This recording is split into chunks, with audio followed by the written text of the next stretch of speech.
It wasn't until very late into my father's battle that I even knew hallucinations and delusions were common in people with Parkinson's. Well, Jim began having hallucinations a few years after his diagnosis. Initially, I didn't know that they were a common part of the progress of the disease. So when I asked about it, the doctor was pretty nonchalant. I guess he just thought, well, it just goes with the territory. Around 50% of people with Parkinson's endure this at some point.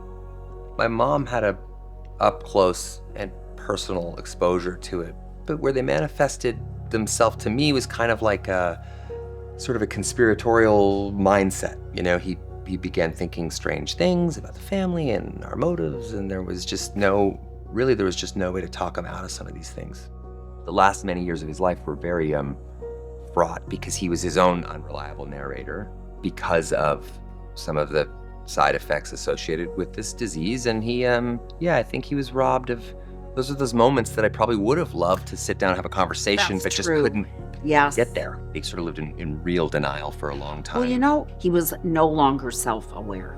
With Jim, I think it took so much energy, he didn't have the ability any longer to self-reflect.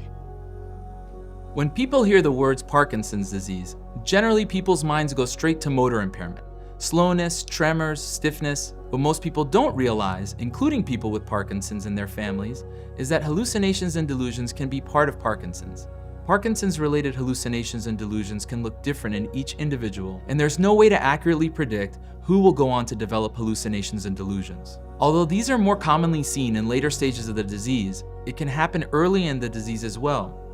If anything is meant to come out of this chat, is that I hope people at some point understand that there's help available for this specific thing. This is why I'm very proud to partner with Acadia Pharmaceuticals to raise awareness of Parkinson's-related hallucinations and delusions, which are a common yet pretty often overlooked aspect of Parkinson's. Take control before hallucinations and delusions get out of control.